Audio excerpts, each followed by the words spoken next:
John and I kind of went back and forth that evening between the truck and the club. Our last trip out was during the last band's performance. They weren't doing it for me, and John's truck was turning out to be a rather special place.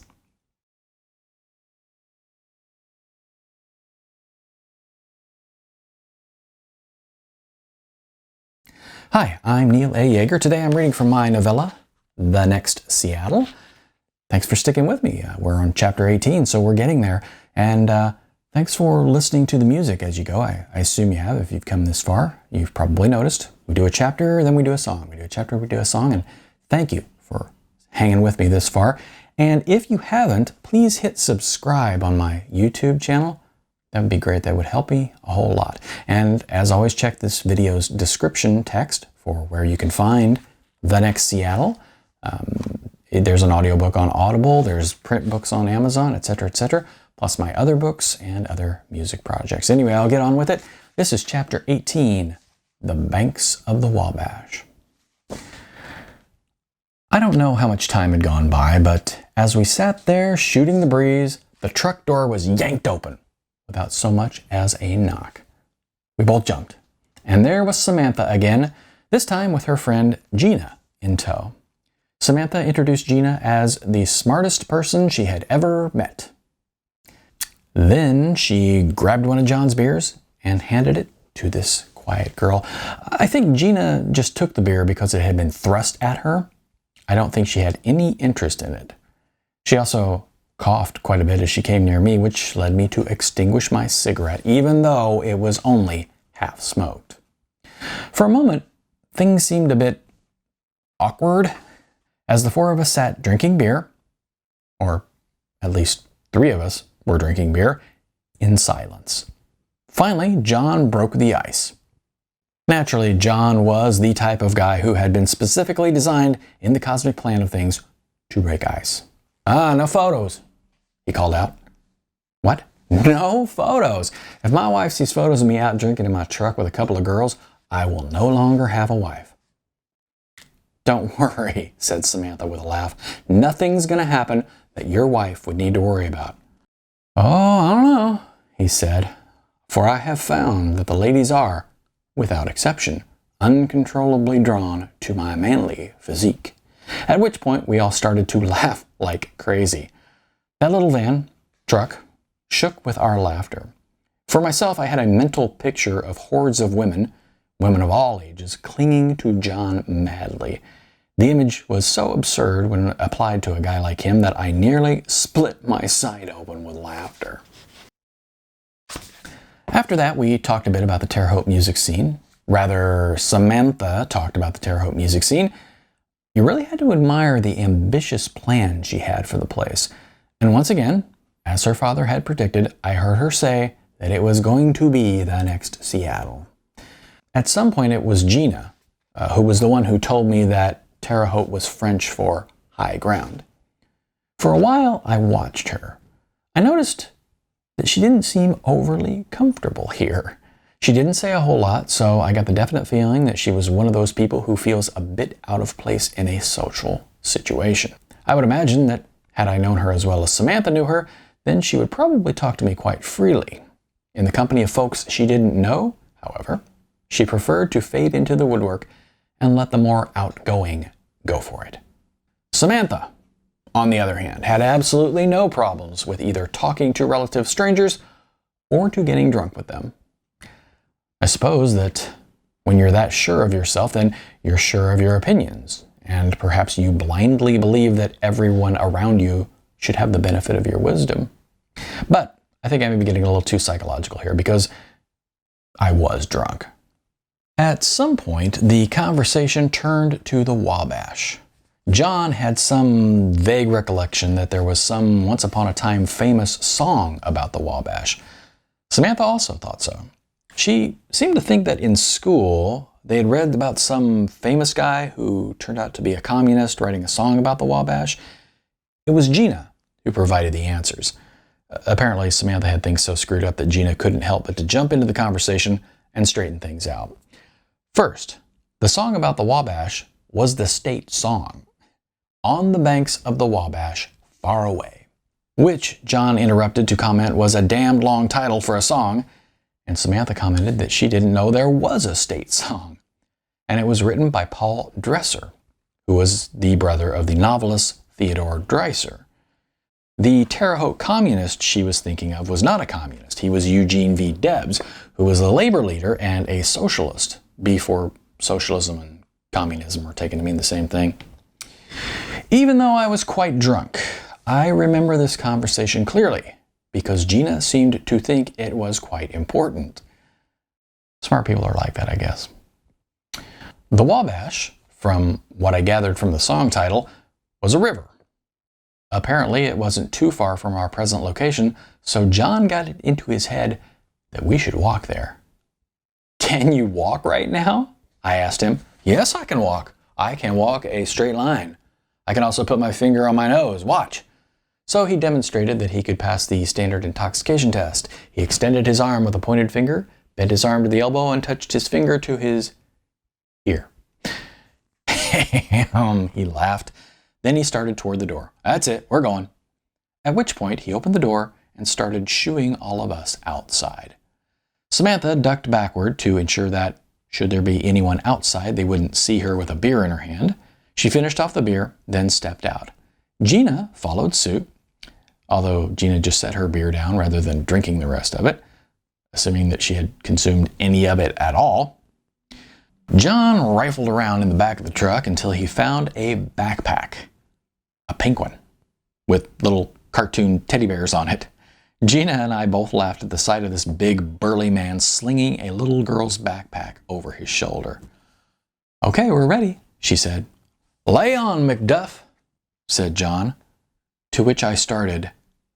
"What did you just say?" I asked. "I said, lay on, McDuff.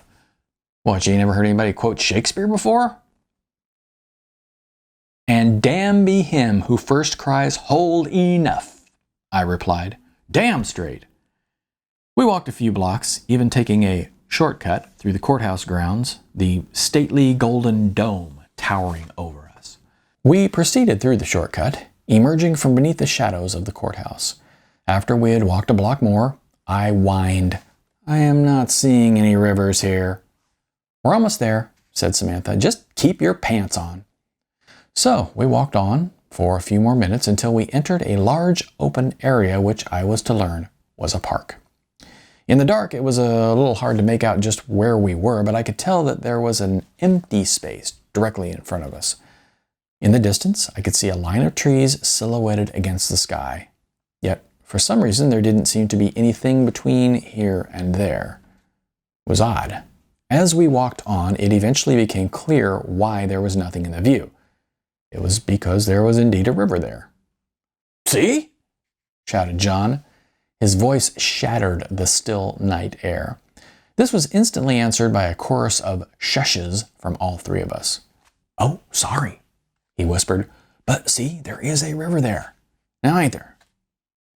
"Okay, I admit it," I said. "There is indeed a river there." "Damn straight," he said. Then he smiled and sighed. That pretty much summed up everyone's feelings, I think. A smile and a sigh. We stood there on the bank of the Wabash River and just were. I tilted my head upward. Stars. I could see a sky full of stars. That was something that one could never do in New York.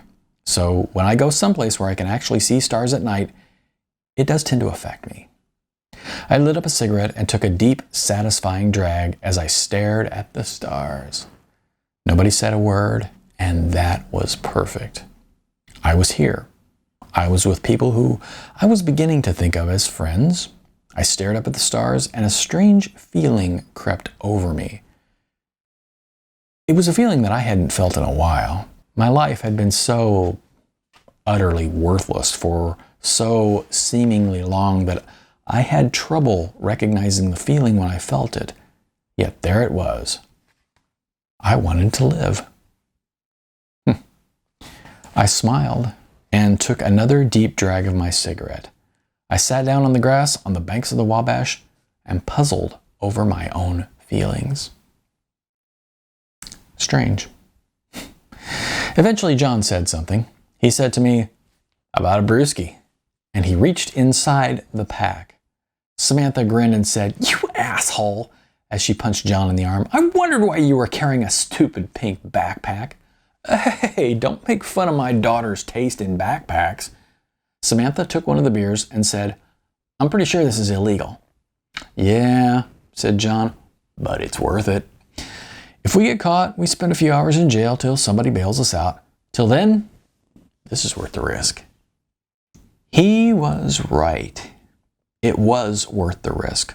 Although I declined the beer, I think I had already had more than my usual limit this evening, I was still enjoying a buzz as we sat there by the gently rolling water.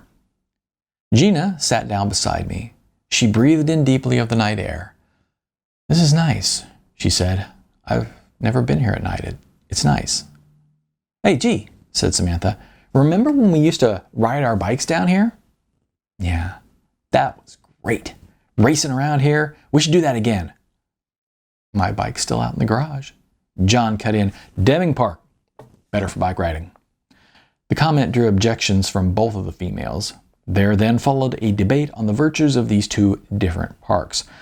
For my part, this debate was just a gentle background noise as I stared up at the starry sky above.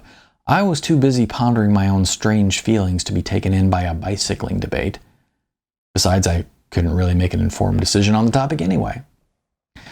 Somewhere along the line in the bicycling controversy, someone made some comment about nuclear war.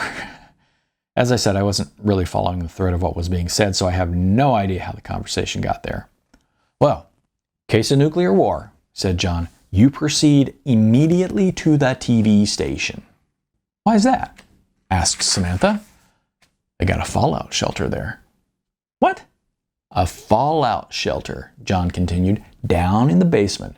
It is the weirdest thing. My wife works there, and she told me about it then one night. She was working real late, and when I came by to pick her up, she asked me if I wanted to see it. Of course I did. So we snuck downstairs, and it was like something out of a movie or something. The basement is just huge, but it's old. The floors aren't even paved or anything, and all around they've got these drums of supplies all stacked up there. And I'm looking around this creepy cave-like place with all these stores and supplies, and I'm thinking, man, if this is where you have to live after a nuclear war, I believe I'd rather just be burned to a crisp and get it over with. I mean, that place gave me nightmares." "Are you telling the truth?" asked Samantha. "As God is my witness. It's like something out of a scary movie. Like that's the place where the maniac stores all the dismembered bodies, only it's bigger and stocked full of supplies. Creepy." "So that's where we're supposed to go in a nuclear war?" asked Samantha. "How are we supposed to know that? I don't remember them telling us that in school. Maybe it's just the rich people who know about it. Maybe it's one of those kind of deals." "Hey, the rich people can have that place as far as I'm concerned," John continued. "Like I said, I would rather burn to a crisp." Can we talk about something else?" Gina asked. "Yes, ma'am, we can," said John. "We can talk about throwing our skinny friend here into the Wabash. Sort of an initiation type deal." "An initiation type deal?" I asked. "Yep. If it's all the same to you, I'd rather stay uninitiated." "What? It ain't like we're in the middle of winter or anything. The water's not going to kill you. Can you swim?" "Yes," I replied. "I swim very well, actually, but that isn't the point." "The point? The point?" John laughed. "I'll decide what the point is to this particular drunken conversation." He then stood up and trotted over to the water's edge. He pulled off his shoes and socks and waded into the Wabash. "Water's just right," he said. He then bent down to splash water at us. After a few splashes, which failed to reach us there on the bank, he lost his balance and fell backward into the water. Naturally, we all laughed, John included. "That does it," he said. "You all think this is so funny? You're all coming in for an initiation." He then leapt out of the water and charged us. We all tried to scatter. The first one he caught was Samantha. He easily picked her up and carried her to the water. She was alternately giggling and calling him an asshole until he dropped her on her back in 2 feet of water.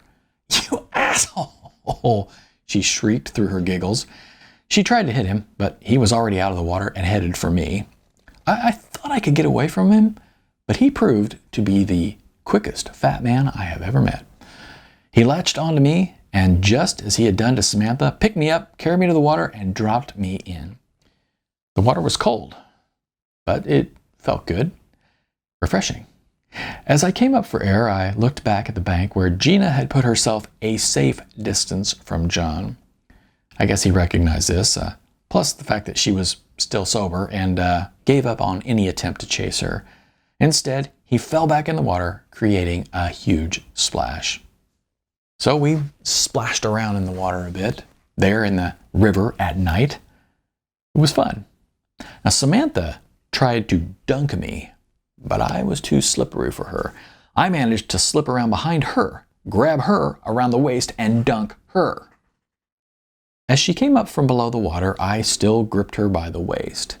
As she stood, laughing and running her hand through her wet hair, I suddenly felt attracted to her. Where the hell had that come from? Luckily, that thought was only an instant before my rational mind realized what a very bad idea that was, and I released her. She immediately spun around, grabbed me by the shoulders, and forced me under the water.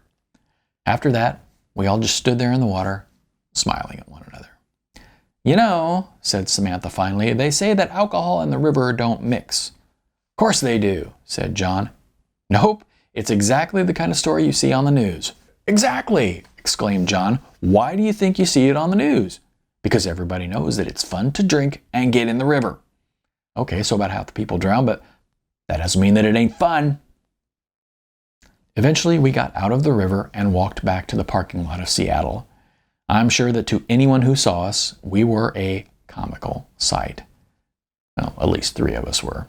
Soaked from head to toe, walking down the street in the middle of the night. Only John had dry shoes. Mine and Samantha's left incriminating wet tracks wherever we went. That had been a good evening.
Feel it in shambles and make it